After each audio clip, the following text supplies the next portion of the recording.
Hello everyone, Mainland Studios here again, and today we're going to continue with part 3 of the Trainz bogie rigging tutorial. And today we're going to learn how to rig Henry or Gordon's valve gear. This one's particularly helpful with all types of big engines. Well, obviously namely Henry and Gordon, but you can use this on Connor, Caitlin, Hero, Arsdale engines, any of those. And everyone thinks it's quite hard to do, but it is really fairly easy to do. So, if you remember anything from part 2 when we rigged Percy's valve gear, it is all just about 3-point bones, like I talked in the last part. So we will get started as always by dropping a lattice on the spawn point, and we'll just press the little orange cube up here, and we will call that b.r.main. And then for the middle wheel, we'll we'll right click on this, Shift S and cursor to selected, and then we'll spawn another lattice. And we'll just make it big enough so it covers the whole wheel. And we'll call that b.r.wheel 2, because that's the second wheel throughout the wheel set. And then, easy as always, we will do another one for the main side rod, and we will call that b.r.side rod. And then from the first part, if you remember, to animate it, we just need to set everything up. Change X to 360. Then we need to go to our graph editor and do linear. So then that keeps it going in one constant motion. And then with this one, we'll just move it back a bit so it's more on the actual side rod. And then we'll parent the side rod to that. And then the lattice to the wheel lattice. If we play the animation, you can see it's doing its crazy stuff. So obviously we need to parent it to that. And we need to set this to limit rotation and limit x-axis. So then it doesn't spin like that. So now we've got the first one down. Now we will do this one. This is the connecting rod, as I believe. I don't really know the train terms. So what we want to do is we want to make sure we do cursor to center, and then we're going to spawn an armature. And as you can see, it's just this weird little pivot bone thing. Got a top and a bottom, and it kind of looks like a little triangle, or whatever you want to call it, like a little pyramid. We're going to go into edit mode and select the top part and just stretch it up a bit so we can see it. Right click on the ball on the top, press E, and then we want to extrude it along the y-axis. So then it kind of turns into a little 3-point bone here. So 1, 2, 3, 3-point bone. And then we want to spawn another lattice. We'll just make it smaller and we'll move it kind of like to the side.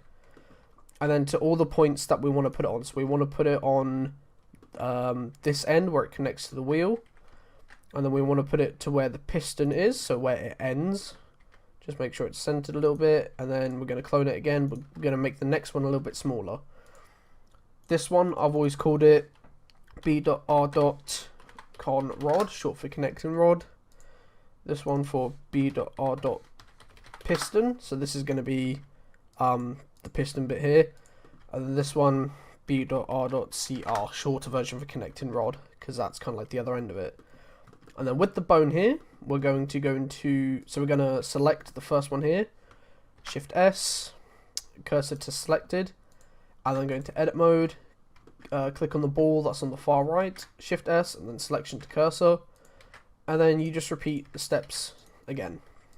But then for the third ball, we want to move it to here. As you can see, it's kind of disappeared. That's because it's really small. Along the Z-axis, we just want to drag it down, and we can see the ball gets bigger. So now we've kind of got this bit here. So this is going to be the bone that we use for the connecting rod. So if we click on the bone, and down here where it says object mode, we want to go into pose mode. And then we want to right click on this bone here. And then as you can see, there's the little bone with the chain icon. That's all our bone constraints. We want to click on that. And we want to add inverse schematics. And when we click on that, we just want to do target. And then we want to target b.r.conrod. So if we click on the conrod lattice, we can see that the bone follows this lattice. So if we select, we select this lattice and we parent it to b.r.wheel 2, we can see it does the motion that we want it to. So we want it to move up and down and have this bit move backwards and forwards, just like if it was a connecting rod. And then for these two here, we want to click on piston, and we want to do add object constraint, and then we want to copy location, and then we just target the armature and bone 1, and then it should snap back to there. For the second one, we want to do it a little bit differently. We want to do copy location and copy rotation. Do the armatures again, bone 1, and then armature, bone 1. And then as you can see, this is now tilted at an angle a little bit, because if we move this one here, you can see that that lattice on the far left is following the direction the bone goes in. So we want to parent the connecting rod to that lattice, which now tilts. We'll just do Control P and object, keep transformation. Piston, we want to parent to piston. And there we go. This one, it doesn't matter. Nothing's supposed to be parented to it, but it should be doing that now.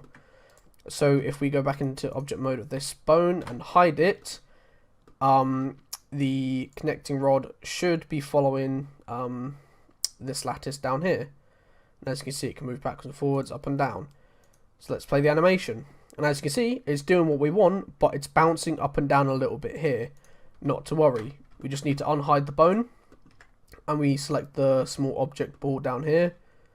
And we just drag that as far as we can. Make this really big. And then when we hide it again and play the animation, it stays straight. So that's all done. So that's the connecting rod done. So we just want to hide these here so we don't have to use them again. And then I'll say we will focus on the reverser rod here. I think, again, I'm not very fluent in all the technical terms.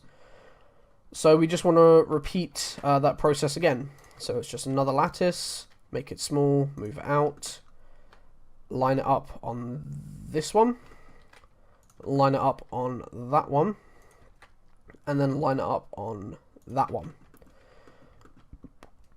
So for this section, we want to grab this little piece here, and we just want to parent it to the wheel lattice there. And as you can see, that spins around. So just like last time, we're going to spawn an armature, stretch it up, extrude it out, cursor to selected on that one, move it there, cursor to selected, move it to that one, and then cursor to selected, and then move it to that one. So now it should be another 3-point bone lattice.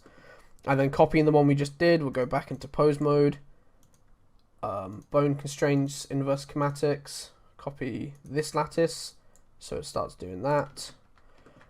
And then for this lattice here, we need copy location, copy rotation. I'm going to choose armature 1, I'm going to choose bone 1, armature 1, bone 1. So now that follows that one, and it does all that. Then with this one, we just want to, this part doesn't move, so we just want to do copy rotation, armature 1, and we want to choose bone, because bone 1 is that one down there, and bone is this one up here. And yep, we just, we want to hide that one, want to parent it to that one, then this part here, we want to parent it to that one, and that part there, we want to parent it to that one. And there we go. Now it's doing this piece, which is great. It's fun and games. So we've done that bit, and now we just need to focus on this area here. So as I said, we will repeat the same steps. Get a lattice, make it small, move it out, and we will put it on this piece here. Now I've always had some trouble doing this, so I may mess up, and that's fine because we can learn from our mistakes and we can easily just correct it. So same again, all 3 points here, spawn in an armature, stretch it up, extrude it out, oop, not that much, cursor to selected, selection to cursor, cursor to selected, selection to cursor, cursor to selected, selection to cursor, and now we've got this piece.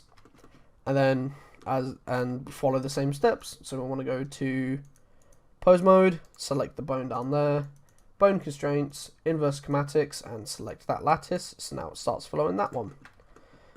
Then with this one, we want to do copy location, copy rotation, armature 2, bone 1, armature 2, bone 1. So then it does this. And same up here, copy rotation, only rotation, and bone 1. And then we parent it to that one, parent it to that one. Yep, and then we want to parent this lattice to piston because we want it to follow that piece there. And there we go. And then for this piece here, because I've already reused it from Henry, you can just go into object constraints and you can copy the limit rotation and limit location. So limit rotation, I just did limit X so it doesn't spin on the right axis. And then limit location, I did the Z axis. So minimum is 5.1 and maximum is 1.33. And you can just copy those and add it to this piece. And there we have it. We have now successfully rigged a Gordon/Henry kind of a bogie. So that's now all spinning nicely as it should. So just for you know, animation sakes, we will just make sure all the wheels are animated and we will label them correctly, so then it should all be ready to be exported. So yep, all the wheels are moving now. So this one should be B.R. wheel 1, B.2 and B.R. wheel 3. Just going to unhide all the bones, so you should have 3 bones, the big one and the 2 smaller ones. Got side rod here, that's good, we can hide that. This piece, I just call it B.R. reverse 1, B.R. reverse 2, and B.R. reverse 3. So those 3 are done. We've got the con rod as we discussed earlier. Got the piston, we've got the CR. And I'll just call this B.R. piston 2, B.R. piston 3, and B.R. piston 4. It doesn't matter what you call them, as long as they just have B.R. at the beginning of the name, and it will work. You can call it whatever you want, literally. So that's why this is WHL instead of the actual word wheel. And yeah, for bogies, I can't remember if I mentioned it in part 1. All bogies should be at least for smaller engines. So if it's just 3 wheels and the one side rod, it should be about 16,000. For Henry's, this is 30,000 tries. I found that it still exports for me, so it might work for you, it might not, I'm not sure, I apologise for that. But I have found that, you know, just under 30,000 usually works, but, you know, this one works for me just fine. So there we have it. It's all rigged, it's all working very well. And if you just do your regular export settings for a bogie, it should work. So thank you all for watching, and you know, I look forward to seeing all your Trainz creations.